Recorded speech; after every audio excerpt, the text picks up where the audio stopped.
إنك لا تنادي فهبوا يا بني قومي أسودا أعيدوا للدنا أمجاد عصر وفلوا بالحديد لنا القيودا أقيموا بالحمى حصنا منيعا تتوج هامة السحب السدودا أيا أبناء جلدتنا أفيقوا من الشهوات يكفيكم رقودا نعم قاتل لأنك نصر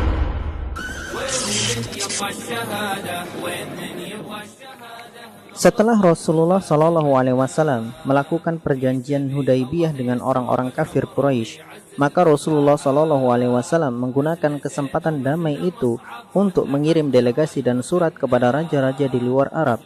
Salah satunya adalah Raja Heraklius di Romawi. Heraklius ternyata justru membunuh delegasi Rasulullah SAW dan beberapa orang rombongan yang datang bersama delegasi tersebut. Dalam dunia politik masa itu, membunuh delegasi adalah tantangan perang, dan hal ini membuktikan bahwa Islam tidak pernah memulai perang. Maka Rasulullah SAW menyiapkan 3.000 pasukan terbaiknya dan menunjuk 3 panglima perang terbaiknya, yaitu Zaid bin Harisah, Ja'far bin Abi Thalib, dan Abdullah bin Ruwahah. Panji Islam dipegang oleh Zaid bin Harisah. Bila Zaid gugur, maka digantikan oleh Ja'far. Jika Ja'far gugur, maka digantikan Ibnu Ruwahah. Maka berangkatlah pasukan ini ke Medan Mu'tah, yaitu sebuah daerah dekat Palestina.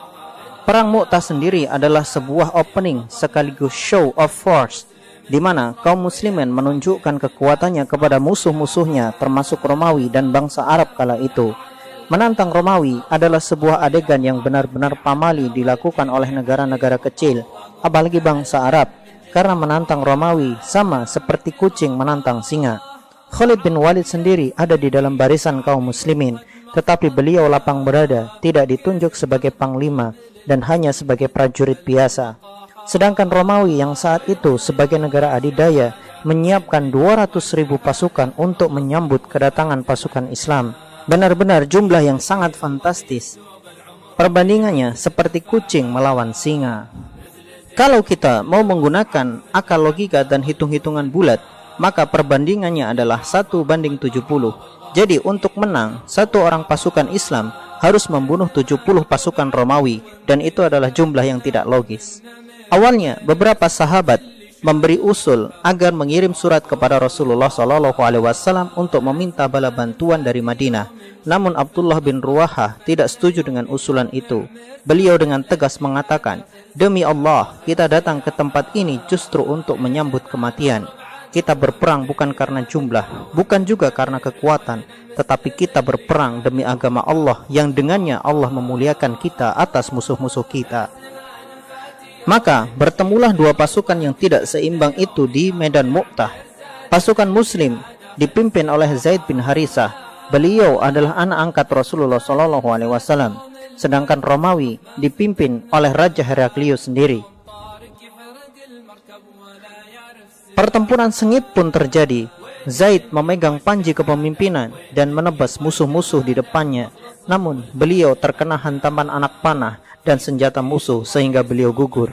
Kemudian panji kepemimpinan dilanjutkan oleh Ja'far bin Abi Thalib, sepupu Rasulullah SAW. Perang pun berkecamuk dengan hebatnya. Pasukan Romawi yang jumlahnya ratusan ribu menghadapi pasukan Islam yang hanya 3.000, tapi tidak mampu mengalahkannya. Bahkan terkesan perang yang terjadi seperti duel pasukan dengan jumlah yang seimbang. Ja'far bin Abi Thalib mendapatkan tebasan di tangan kanannya hingga tangan itu putus. Namun beliau tetap berdiri gagah memegang panji kepemimpinan dengan tangan kirinya. Kemudian pasukan Romawi pun menebas tangan kirinya dan beliau tetap mempertahankan panji itu agar tidak terjatuh dengan cara mendekapnya.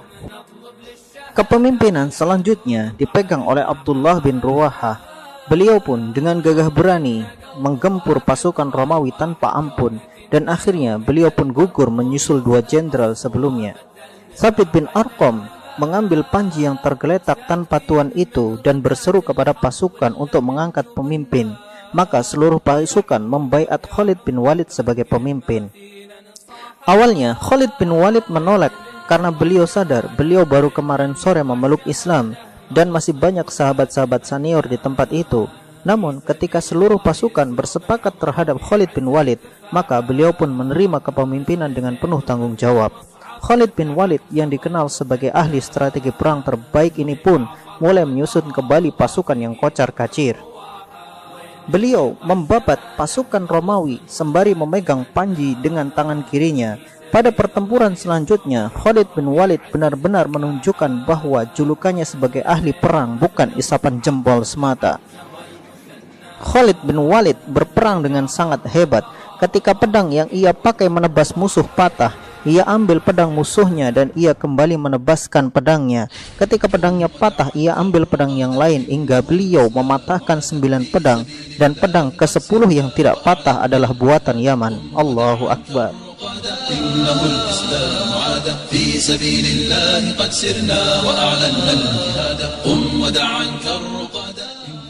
Kepemimpinan Khalid bin Walid memang tidak bisa diragukan sedikit pun.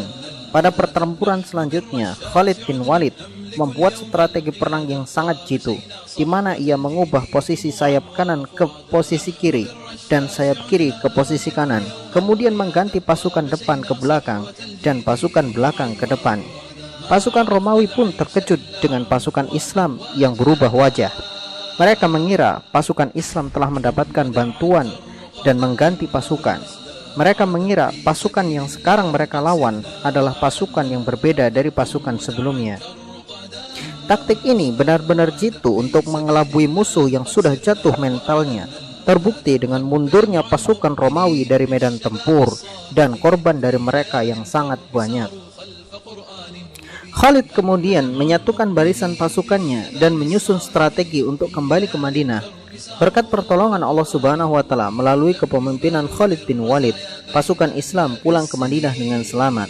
Para ahli sejarah mencatat bahwa korban dari kaum muslimin hanya 12 orang, termasuk 3 komandan mereka. Sedangkan pasukan Romawi yang tewas dari pasukan tersebut mencapai angka ratusan. Bahkan salah satu komandan utama mereka terbunuh oleh kaum muslimin. Sesampainya kaum muslimin di Madinah, mereka menyambutnya dengan sangat gembira. Sejak saat itu, Khalid bin Walid dikenal dengan Saifullah al-Maslul, yaitu pedang Allah yang terhunus. Ada beberapa hasil penting dari perang Mu'tah ini. Pertama, kaum kafir Quraisy semakin kehilangan mental mereka. Mereka tidak menyangka bahwa pasukan Islam yang jumlahnya hanya 3.000 orang mampu menghadapi pasukan Romawi yang jumlahnya 200.000 dan mereka tidak kalah. Padahal jumlah mereka mustahil bisa bertahan jika dihitung secara matematika logika. Kedua, pasukan Islam semakin diperhitungkan baik Romawi maupun Persia. Kini mereka tidak lagi boleh memandang enteng pasukan dari gurun pasir itu.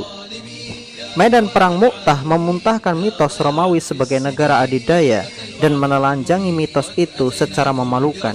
200.000 pasukan bersenjata lengkap dipecundangi 3.000 pasukan bersenjata ala kadarnya.